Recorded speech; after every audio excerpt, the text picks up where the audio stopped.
I'm Professor Grimsley, and for the next few minutes, I want to introduce you to this course on the history of war. Now, you're watching, obviously, a recording of a presentation done on Zoom, which, as most of you know, permits users to place a so-called uh, virtual background behind them, so others won't see how badly uh, they suck at house cleaning. I'll be making frequent use of virtual backgrounds, partly to disguise how badly I suck at housekeeping, but mainly to introduce a new subject or to make a pedagogical point. In this instance, I want to suggest first that the image behind me illustrates what comes to mind when most people think of war. That is to say, two armies, in this case, the Union and Confederate armies, locked in desperate, dramatic battle. And second, why people can be initially disappointed to discover that war is far more expansive than this image would suggest, and also quite different. So behind me, what you're seeing specifically is part of a gigantic painting called the Gettysburg Cyclorama. And it depicts the climactic moment on the third day of this Civil War battle fought July 1st through 3rd, 1863, in which Confederate forces briefly but unsuccessfully pierced the Union defensive line. The attack is famously called Pickett's Charge, and this moment is often called the high water mark of the Confederacy, which is to say the moment in which Confederate fortunes peaked and then began to recede, ultimately to final defeat in the spring of 1865. Now, I say part of this painting because the whole canvas is 42 feet high and 377 feet long, and it's circular in shape, so that viewers are literally surrounded by the painting. And that's uncannily like being plunked down in this dramatic moment, particularly since three-dimensional objects, wagon wheels, ammunition chests, and so on, are in the foreground, as is the cannon that you see behind me over my, what is this, my right shoulder. Okay. So it was created, this cyclorama was created by the French painter Paul Philippe Poteau and 5 assistants working with him over the course of 18 months. And it was first unveiled in 1883, which is about 20 years after the battle. Now, this wasn't the only cyclorama that Philippe Poteau created. In the 19th century, cycloramas were a popular form of entertainment. The vast canvases rolled up like scrolls and transported from city to city, where they were placed on display, and thousands of spectators paid money for the chance to experience them for a few minutes. It was like the 19th century equivalent of an IMAX theater. With the advent of motion pictures, though, cycloramas lost their popularity. Most were lost or destroyed. One was cut up to make tents, but the Gettysburg cyclorama has survived. And in 2005, it was thoroughly renovated and can now be viewed at the Gettysburg National Military Park Visitor Center and Museum. This photo, in fact, was taken when some friends of mine and I viewed the cyclorama in August 2021. Now, war, as I said, is a much broader subject than the cyclorama suggests. And it has many aspects that will come as a surprise. And that basic insight that war is broader and different than one might think is central to the course. And depending on the expectations that you brought with you to this course, you may initially find it disappointing that we won't be dealing primarily with great commanders, great battles, great acts of daring do. But hang in there, we won't ignore such things altogether. And things you didn't anticipate may very well be some of the things you'll remember most about the course when it's over. Now, that is sort of part of the prepared portion of this as part of the presentation. And one of the things that's just an unfortunate reality of the way this course is going to operate is that oftentimes I'll be reading from a script and sort of glancing over from time to time to make sure that I stay on subject. But sometimes what I want to do is just talk to you as one person to another.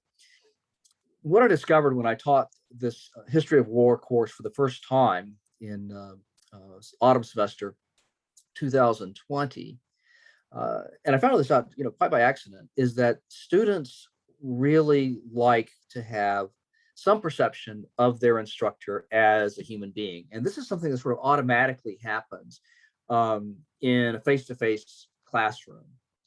And I'm now in my 29th year at Ohio State, and for most of that time, that's all I taught was face-to-face classes. It was the pandemic that made me turn to the online format, which, by the way, I've gotten to like quite a lot and decided to sort of stick with.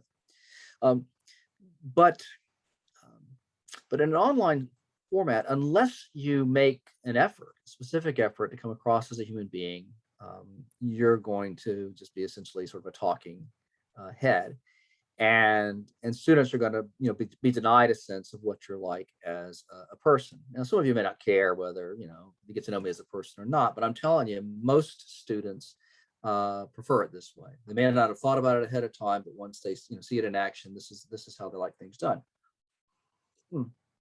So let me tell you a little bit about myself. Like you, I was an undergraduate at the Ohio State University. I was a history major, no surprise there.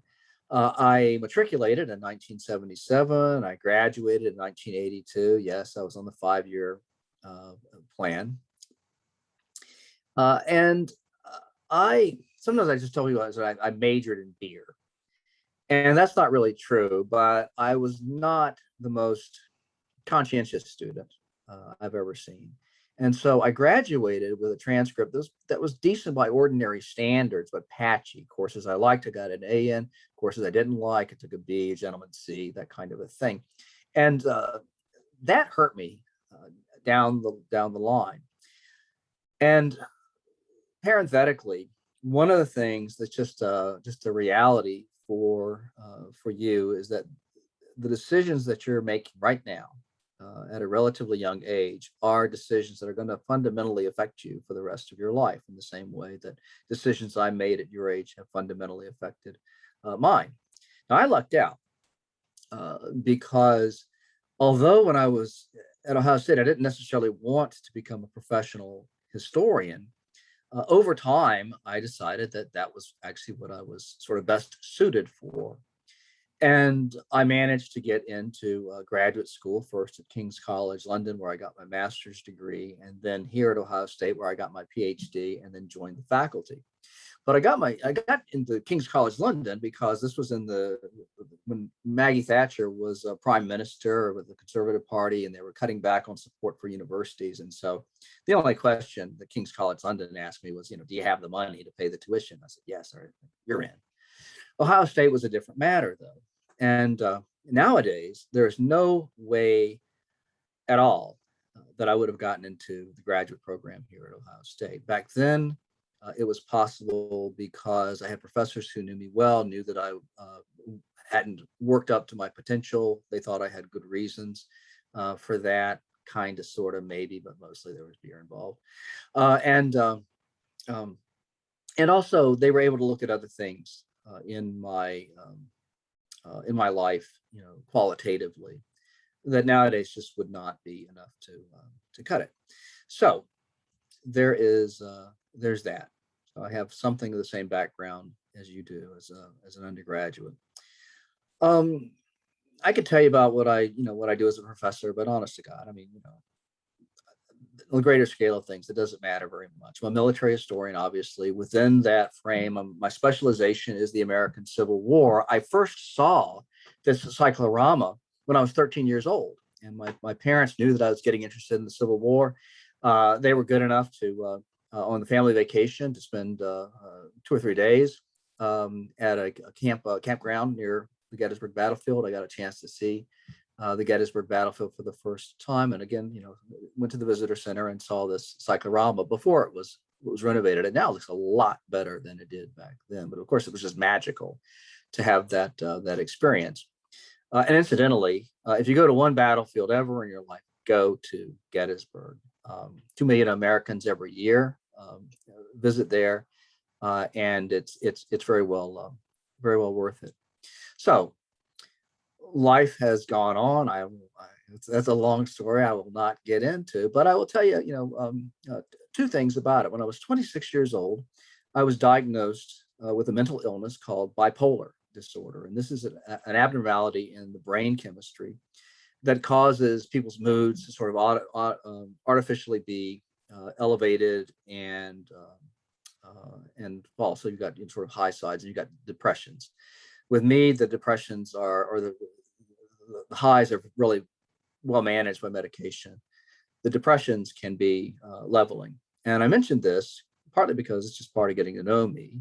I'm open about it. I do mental health advocacy work and so on, but also because there are over 100 students enrolled in this class, and statistically, one or more of you has been or will be diagnosed with bipolar disorder. That's how high the incidence of it is, and then others of you will have other struggles, social anxiety disorder, obsessive compulsive disorder. You might just be depressed from time to time, maybe biochemically driven, maybe driven by circumstances. But the reason why I talk about this is to let you know that if that has happened to you, or if it does happen to you, it is not the end of the world at all. Especially now, when there's much more in the way of resources and understanding and so on about mental illnesses than there was back in the mid 1980s when I was diagnosed. When I was diagnosed, my employer fired me while I was in the hospital. While I was in the hospital, I found out I'd been terminated because apparently he thought I would axe murder his family or something like that. Turned out to be a good break because I went on in a better direction. And then there were other hardships connected with having with having the diagnosis. But again, medications have gotten better, support has gotten a lot better. The stigma attached to mental illness is unfortunately still there, but people are much more understanding than they used to be. So there's that. The last thing I want to tell you about before we move on to talking about the course itself is just this. I'm the father of a 9-year-old daughter. Yes, I became a father late in life. I was 52 when my little girl was born. She's turned 10 in October.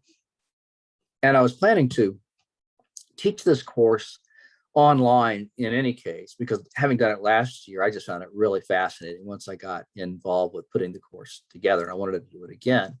But also, I'm grateful to have made that decision because, of course, with this Delta variant in particular, and the still significant number of Americans who refuse to get vaccinated. Some people can't, but most people have an opportunity to do it and are choosing not to.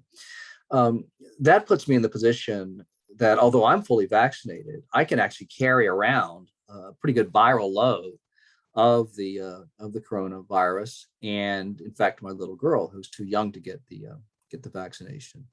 So I'm glad to be able to interact with you in this kind of way, even though taken on the whole, it'd be nice to get to know you all in person. Okay, so with Zoom meetings, things are always just a little bit awkward. You can't hide the fact that you're about to do something, and what I'm about to do is stop recording. So I'm going to stop recording now.